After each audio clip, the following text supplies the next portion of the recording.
Alert in the Windy City. The NFL robbed us, ESPN insulted us, and now the fate of the Bears hangs by three threads that might snap before the training camp. 1. The secret battle that's got the staff terrified. If QB2 fails, the 2025 dream dies. In 3, 2. 2. The phantom injury of our lethal weapon. Did you know even the doctors don't believe in his miraculous recovery? 3. The global lie that Williams will bury. Until October 6th, I give you total access to what no one reports. Johnson's forbidden plays, shock therapies to the injured rookie, and the ballistic missile Caleb points directly at ESPN's heart. Subscribe now or be left out when the truth erupts in 72 hours. Like it if you bleed orange and blue, but hurry. This is only for the true fans. Can you believe we're about to witness one of the most intense battles of the Bears training camp? I'm telling you, the fight for the backup quarterback spot between Tyson Bagent and Case Keenum is going to be epic. And it's not just about the position, it's about the team's future. Look, I believe both quarterbacks will be on the 53-man roster. But the million-dollar question is, who will be active on Sundays? Who will step in if Caleb Williams gets injured? Because let's be real, injuries happen in the NFL, and we need to know who's going to save us. Ben Johnson is in a unique situation here. He didn't come to Chicago to experiment or develop long-term projects. Johnson came to win, and win now. His reputation is on the line. If Williams misses a few weeks, Johnson needs to know he can trust his backup quarterback to keep the ship afloat. Case Keenum came here for a specific reason.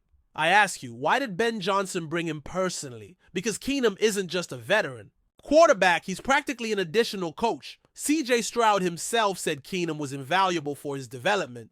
That's what Caleb Williams needs, a mentor to guide him. But let's be honest with the numbers. Since 2020, Keenum has thrown only 4 touchdowns with 4 interceptions. His completion percentage is 62%, and his quarterback rating is 75.1. Those numbers are concerning for any quarterback, especially one who's already 37 years old. You know what's more worrying. His yards per attempt average is only 5.7. That means he's not pushing the ball downfield. In a Ben Johnson offense that relies on creativity and explosiveness, can Keenum really execute the system? The only positive point is that in his 4 starts since 2020, his teams won 3 out of 4. But I ask you, was that because of Keenum or despite Keenum? Because numbers don't lie, and the numbers say Keenum is in decline. Bagent has something Keenum doesn't anymore: youth and potential. Bagent only has 2 years in the league and was an undrafted gem Ryan Poles found. That's pure evaluation. Talent. In his 4 starts last year, Bagent completed more passes proportionally than Keenum, although with a rating of 71.9. But here's the key difference. Bagent averages 6.0 yards per attempt, which is better than Keenum. That means he's being more aggressive pushing the ball downfield. And you know what else? Bagent has already been in the Bears system for 2 years. He knows the organization, knows the receivers, knows the environment. That familiarity counts a lot, especially when you have to step in an emergency. The fans love him, and that's no small thing. When Bagent played last year, the stadium electrified. The fans believe in him, and that energy can be contagious for the whole team. Johnson isn't thinking about development this season. He wants to win now. If Williams gets injured, Johnson will put in the quarterback he believes has the best chance to win games until Williams returns. Who has the advantage? I think it's a coin flip. Bagent knows the organization, but Keenum was brought specifically by Johnson. This battle will be decided on the training field, in joint practices, and during the preseason. But if I have to bet, I'm going with Bagent. Why?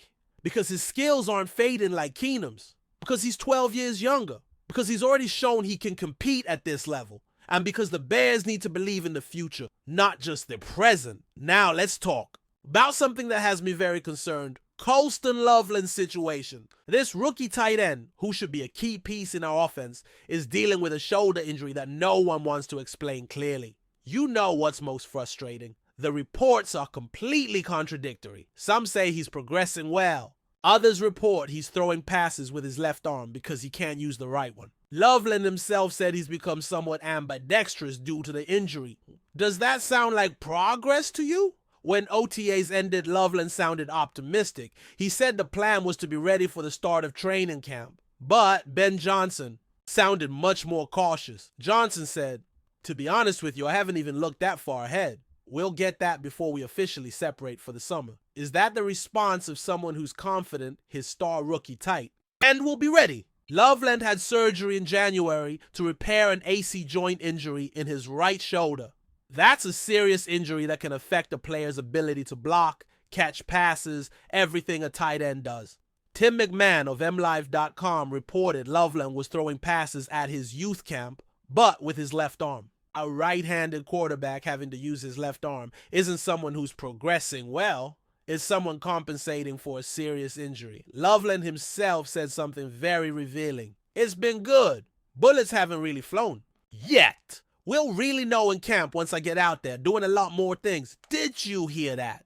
We'll really know in camp. That's not someone who's 100% sure he'll be ready. That's someone waiting to see if his body can hold up. Why so much secrecy? Because Loveland wasn't just a first-round pick. He was supposed to be one of our secret weapons this season. A tight end who can stretch the field, who can be the reliable target Caleb Williams needs. Ben Johnson loves using tight ends in his offense. In Detroit, he utilized Sam Laporta in incredible ways. Loveland was supposed to be our Laporta. But if he's not at 100%, how are we going to incorporate him into the game plan? The timeline is crucial here. Rookies report this. Saturday for training camp. Practices start on July 22nd. If Loveland isn't ready to fully practice by then, we're looking at a serious problem. Cole Kmet is still our main tight end, but he can't carry the whole offense alone. We need Loveland to be effective. If he's not ready, we need a plan B, and we need one quickly. Gerald Everett is on the roster, but he doesn't have the same explosive potential as Loveland. Mercedes Lewis is a solid veteran, but he's more of a blocker than a receiver. Neither of them can replace what Loveland was supposed to bring. The truth will come out on July 22nd when Johnson and Ryan Poles talk to the media before practices begin. But I'm telling you, if we're being this secretive about it, there are reasons to be concerned. And now comes what really has me furious. ESPN's quarterback ranking where Jaden Daniels is in 5th place and Caleb Williams doesn't even get an honorable mention. Now, can you believe this disrespect? I'm telling you, ever since Williams and Daniels were selected 1st and 2nd in the draft, they'll be linked forever. But this ranking is a slap in the face to everything Chicago represents. Jeremy Fowler of ESPN wrote, "Daniels' phenomenal rookie season demanded an appearance somewhere in the top 10.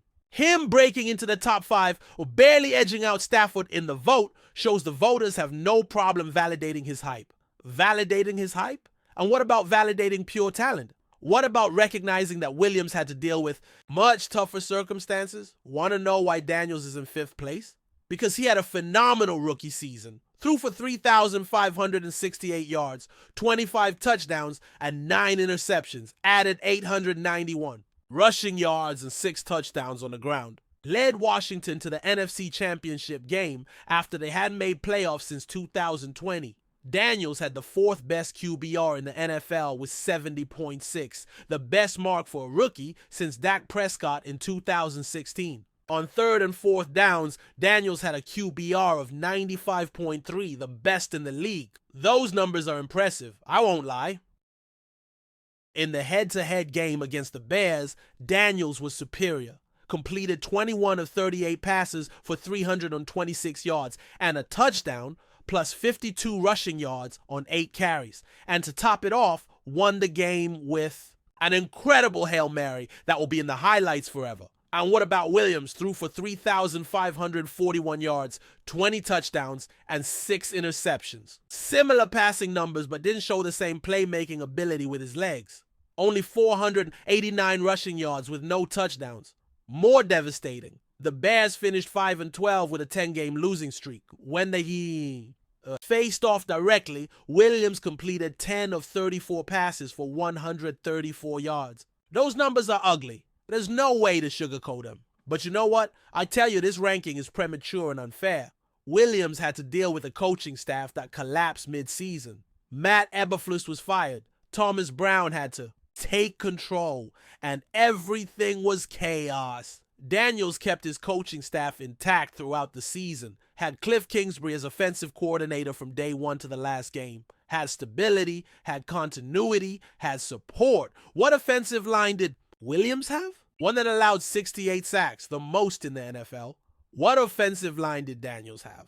One that worked well enough to get him to the NFC Championship game. What defensive system backed Williams? One that completely collapsed and cost several coaches their jobs. Yeah, what defensive system backed Daniels? One that worked well enough to make playoffs. It's easy to look good when everything around you is working. It's much harder to look good when everything is falling apart. Now, Williams has Ben Johnson, one of the best offensive coordinators in the NFL.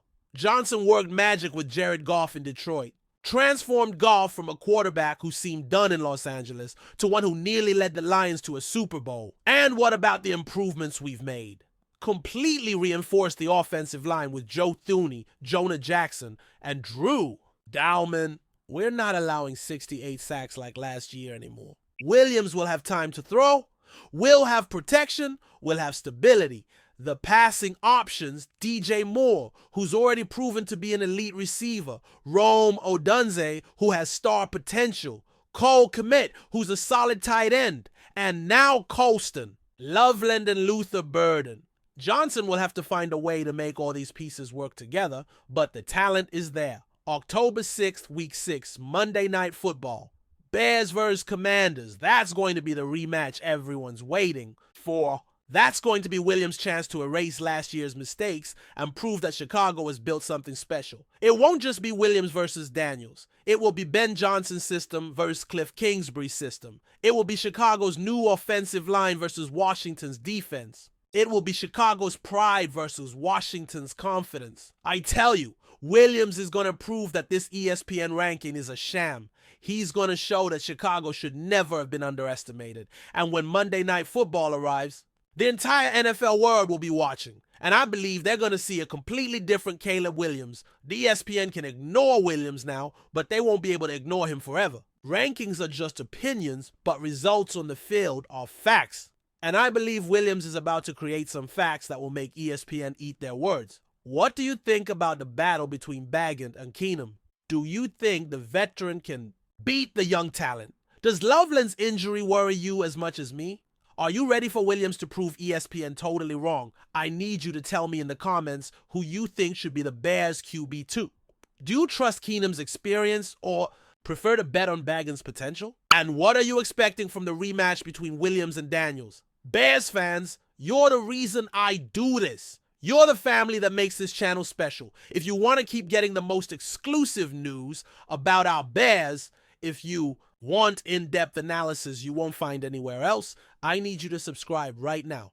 Hit that subscribe button, leave a like if this content helped you, and turn on the bell because Bears news doesn't stop. And I won't stop bringing it to you. We're a family here, and families support each other. Subscribe, comment, share this video with other Bears. Fans who need to know the truth about our team. Until next time, Bears fans, bear down.